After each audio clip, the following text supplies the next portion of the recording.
Premier motif de soulager les âmes du purgatoire, la gloire de Dieu.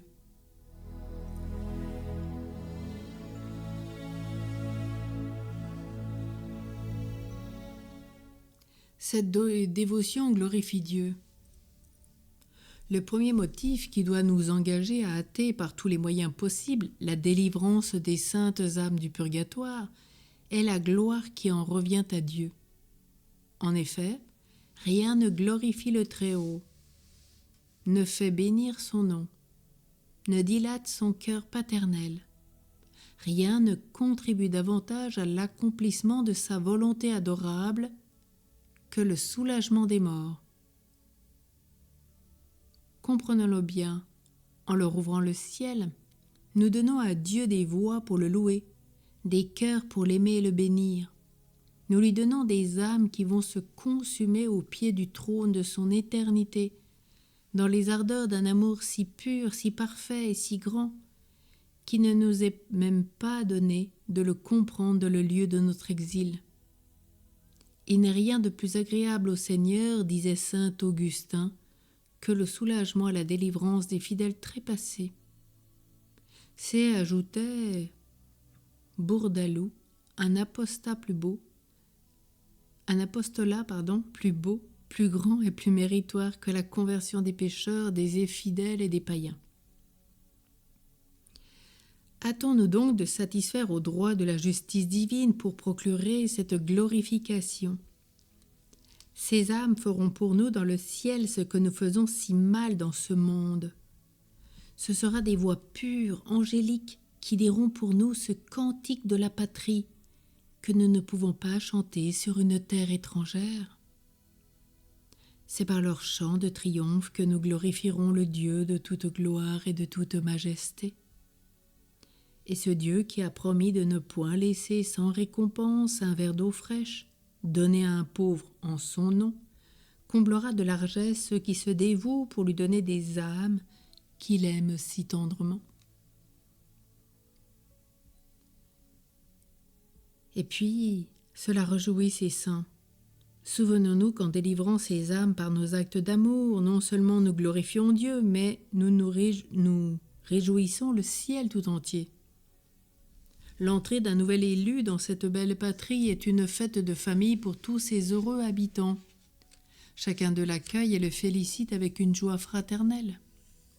Marie, la mère de miséricorde, la consolatrice de l'Église souffrante, tressaille d'une sainte allégresse, s'unit à Jésus pour déposer sur son front la couronne de gloire et d'immortalité promise au vainqueur. Son ange gardien et son saint patron le saluent avec une joie ineffable et le félicitent de sa délivrance et de son bonheur. Toute la cour céleste qui se réjouit à la conversion d'un pécheur se réjouit davantage encore en voyant augmenter le nombre des élus. Elle entonne de nouvelles hymnes à la gloire de l'agneau divin, dont la grâce, victorieuse de la faiblesse humaine, élève les fils d'Adam sur les trônes des anges déchus. Attachons-nous à une dévotion si agréable à Dieu et à tous ses amis. Prêtons l'oreille, non plus au gémissement des âmes du purgatoire, mais aux pressantes invitations de Jésus-Christ, de la Sainte Vierge et des saints qui nous supplient d'introduire près d'eux, dans la cité du bonheur, nos frères qui pleurent dans le purgatoire. Rendons ces orphelins à leur Père qui est au ciel, ces pauvres exilés à leur patrie éternelle. Un jour bientôt, nous irons les rejoindre et partager leur félicité.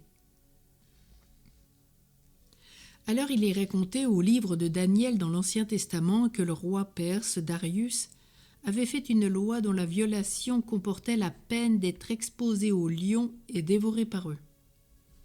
Le prophète Daniel, adorateur du vrai Dieu, ne pouvant se soumettre à cette loi païenne, fut accusé comme un violateur de la volonté royale. Le roi, qui aimait Daniel, fut désolé de savoir qu'il venait d'être accusé d'un crime, le faisant condamner à la fosse aux lions. Mais, pour ne pas se mettre en opposition avec la voix qu'il venait de porter, il consentit à ce que le prophète fût précipité dans cette épouvantable fosse.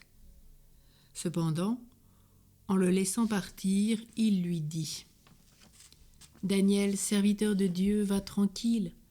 Ce que je ne puis pas faire, moi, sans blesser ma justice, j'ai confiance que le Dieu que tu adores le fera, et il te délivrera dans sa miséricorde. » En effet, Dieu veilla miraculeusement sur Daniel. Il ferma d'abord la gueule des lions, qui, au lieu d'être ses bourreaux, étaient devenus ses gardiens. Ensuite, il envoya son ange pour lui porter à manger. Voilà l'image de ce qui arrive aux âmes du purgatoire. Dieu, en les voyant entachées de péché, endettées envers sa justice, ne peut pas les admettre dans son royaume. Il est obligé de les laisser passer dans la prison de l'expiation, et il leur dit « Allez avec confiance, car ce que je ne puis pas faire à cause de ma justice, vous, âme chrétienne, vous le ferez. Vous serez les ministres de ma miséricorde. Vous êtes constituées libératrices du purgatoire, comme Moïse fut libérateur du peuple Israël en Égypte. À vous de soulager, de délivrer ces pauvres prisonnières.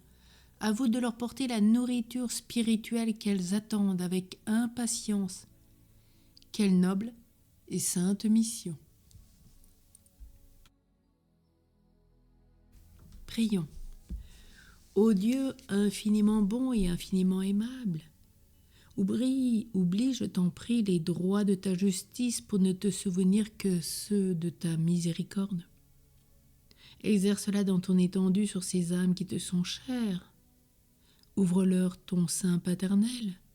Permets-leur de te glorifier dans le ciel par leurs actions de grâce et leurs louanges éternelles. Douce Marie, saint et sainte du ciel, intercédez pour elles. Ô Jésus, soyez leur propice. Montrez-leur votre face dans la Jérusalem céleste et qu'elles reposent en paix. Seigneur, donne-leur le repos éternel, que la lumière sans fin brille sur elles, qu'elles reposent en paix. Amen.